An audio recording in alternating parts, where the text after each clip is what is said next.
Welcome to Stop Dating Losers. Become a free member on my website for free relationship advice. Share this video with everyone you know and let us begin, shall we? Alright, let's see what we got here for our first comment out of 5. Looking at society today, where are 99% of men leading women to? The bedroom. Okay. Where are 99% of men leading women to? The bedroom. Okay. Men don't even care to know who the woman is, her personality, beliefs, values, etc. As long as they get to blank her. The man in modern day society is the one who can quickly have sex with the girl. Women have noticed that men are leading them to the bedroom, so they too have become very sexual. Okay, first question. What's wrong with the bedroom? Is this guy traumatized? What, like, and 99%, how did you come up with that figure? You care to share that answer with the rest of the class? Because my hand is up. 99%? Am I one of the lucky 1% who don't use a woman just for sex? Am I the lucky out of the whole world of all men? Am I the fortunate 1%, part of the 1%? You see how absurd this is, right? So, we have an emotionally negative triggered person here. All right? And he's just venting for some crazy reason too. And like I said, I don't know what the problem is with the bedroom. It's kind of strange. I care entirely, 100% for her personality. That's what really turns me on. I don't know. I can't speak for all men, but I really hope that her personality turns you on as well.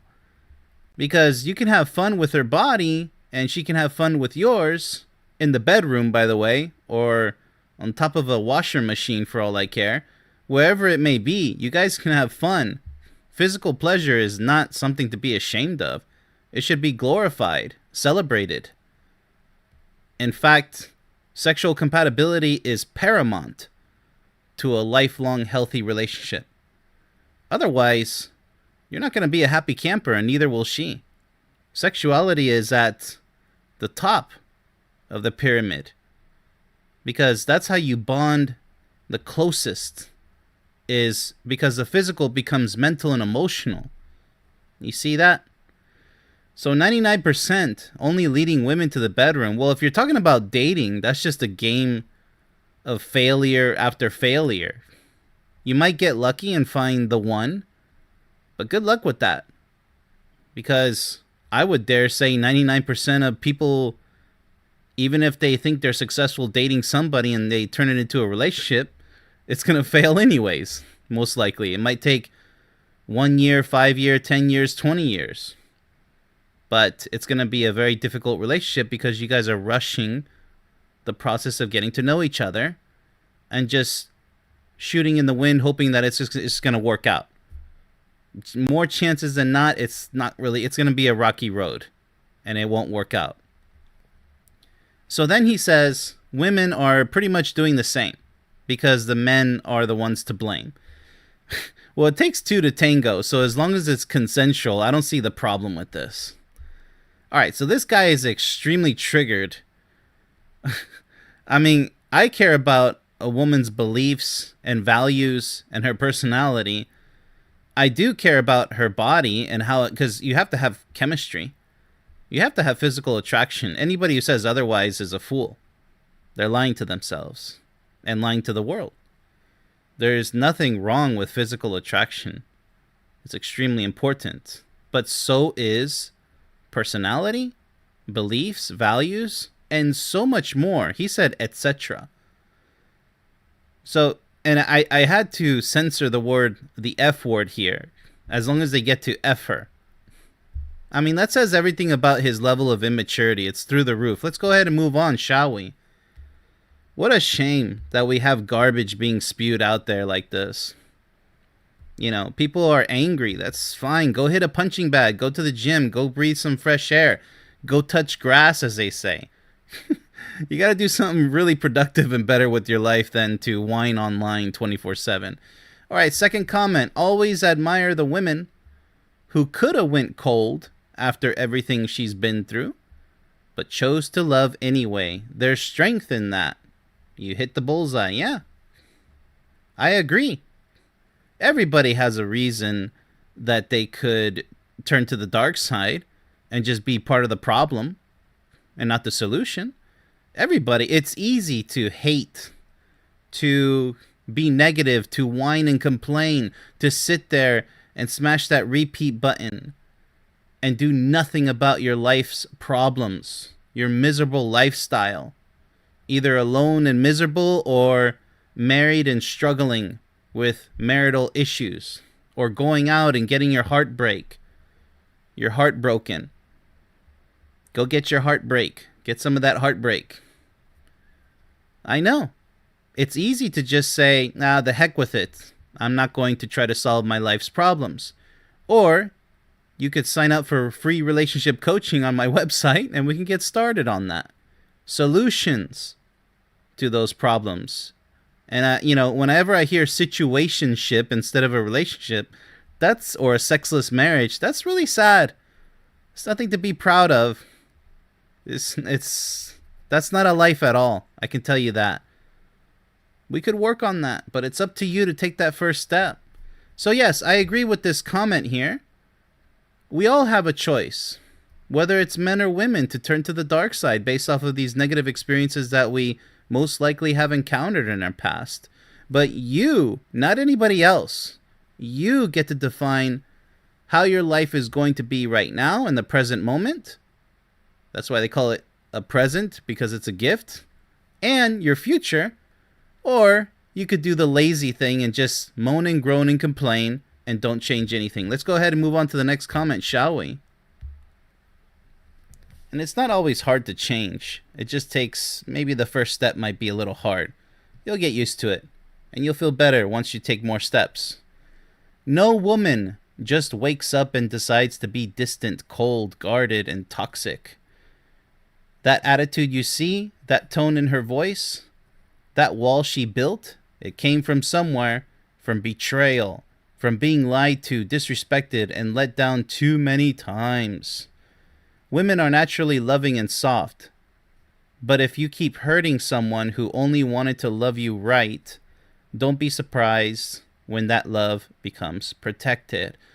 Okay, well the same could be said about men.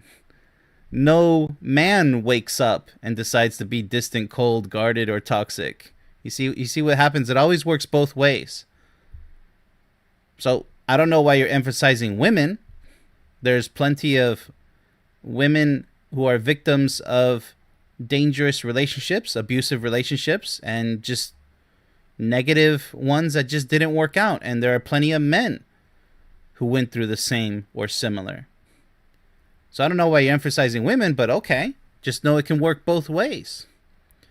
I don't like the fact that he says here, women are naturally loving and soft. Well, so are men.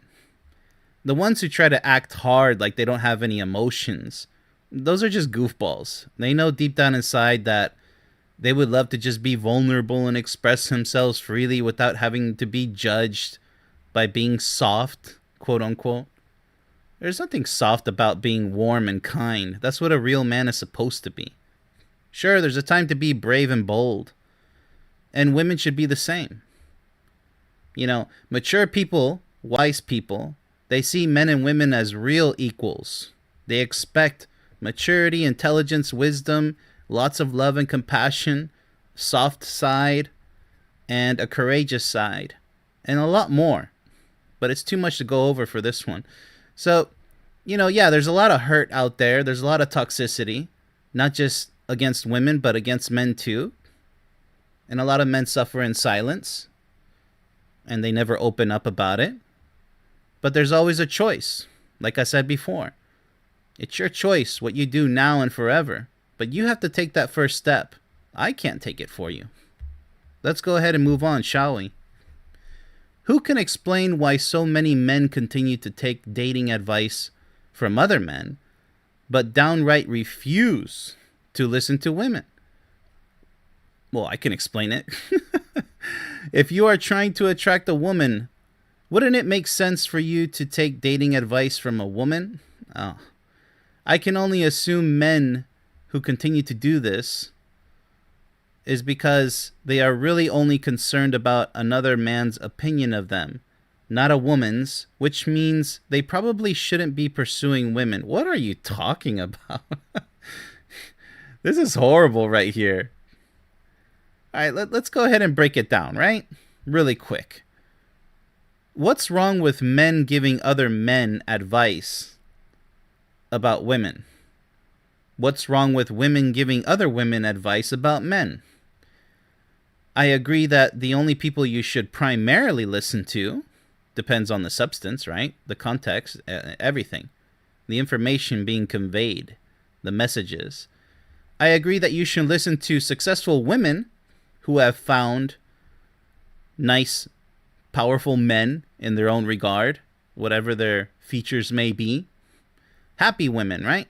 Should only listen to advice from happy women. Not the miserable ones who are on social media 24/7 spewing out their misery and sadness. And the same applies to men. I'm a happy man giving useful advice to other men and women. So riddle me that. What's wrong with me giving advice to men and women? Is there some type of rule out there that says I'm not allowed to do so and neither are you? Or are you proposing that men only listen to women and women only listen to men? Makes no sense. Women talk about men all the time. Men talk about women all the time. There's nothing wrong with that. Nobody's refusing to listen to women and their advice about relationships. There are a lot of women coaches out there, therapists, a lot of them, and a lot of different professions. And there's a lot of men too. So this is yet another ignorant statement here saying that, no, you can't do this. You have to do this because I say so. Well, you're assuming that men don't have good advice for other men in order to find a good woman. That's ridiculous. So then what does that say about the men who have successfully found good women? Does that mean they don't know what they're talking about? That's absolutely ridiculous. But have to go over these because that's what's out there. Lots of ignorance, unfortunately. All right, let's go ahead and move on. Society tells men, be polite, be harmless, be agreeable, be soft-spoken. That's because weak men are easy to control. Powerful men get hated, attacked, and misunderstood. But weak men, they always get ignored. No, not always. I mean, it's in our human nature to be polite. We want to be polite. We don't want to cause trouble. Now, be harmless? Well, it depends. Are we in a self-defense scenario? Do we have to put somebody in their place verbally? You know, there's physical and verbal cases where you have to be harmful because, you know, violence begets more violence, but sometimes it's justified. Otherwise, we wouldn't have police or military or self-defense karate lessons, whatever it may be. You know, it's just, and be agreeable. Well, there's debates. They don't agree with each other, but they agree to debate about it, to disagree. And soft-spoken, sometimes you have to speak loud and clear. No, so society tells men and women a bunch of these things. None of this is concrete. We all want to be polite to each other, but there's some times where we have to match somebody's disrespectful, impolite behavior with the same. Fight fire with fire. It's just a means of defense. You don't have to, but if you're forced to, if you want to, you're free to do so as long as you don't cross the line into something dangerous and harmful. Which goes with the second thing you pointed out, be harmless. It depends. You know, you can't make a blanket statement like this with these multiple points saying, society tells men to be polite, harmless, agreeable, soft spoken, to be weaklings. That's not true. That is not true. I'm sitting here telling all men and women to, yes, be polite, but be confident, be courageous, be smart, intelligent, be wise, to think things through before you do them, to plan ahead, to think ahead, to ponder, to be grateful. And the list goes on. I don't know which society you live in, but I've heard a lot of people put out good information and good advice, good resources to follow. I've written my own book. I've created my own video course. Free memberships for free relationship coaching. So again, I don't know which society that you're talking about, but there's always going to be toxic people in any society. Lots of toxic people. And that, unfortunately, the toxic people are the weak people. They look like they're strong. They sound like they're strong. But it all depends on context, intent. Are they trying to do harm on others? Or are they trying to move others by uplifting their spirits, giving them confidence? It's all about context. So this statement here is not true. Powerful men get hated? No, women, real women, not toxic women, they want a powerful man. They adore them. They desire them. They don't attack them. They don't misunderstand them. They support them. Now, the toxic women are not going to support powerful men. They're going to be hating on them, attacking them because they're jealous of their strength. At that point, it's not even gender specific. It's just about who has power and who doesn't. Normally, those who don't have power want to sit there and moan and groan and complain about it and don't empower themselves. They don't learn from the examples set forth before them. No. So, getting ignored, strong and weak men get ignored. It depends who you're talking about, who's doing the ignoring. Speaking of ignoring, this is a very ignorant statement here. And you list it off as if it's factual when it's not. Okay. Oh my goodness. It is unbelievable, but that's how the deck of cards falls. And the weak society, the weak parts of society that we unfortunately have to deal with. A lot of people saying ridiculous things that are simply not true. They're not thinking about it enough. Yada yada. So if you have a comment that you would like for me to go over on this show, put it down in the comment section down below. This has been Coach Ben's Stop Dating Losers. Much love, everybody.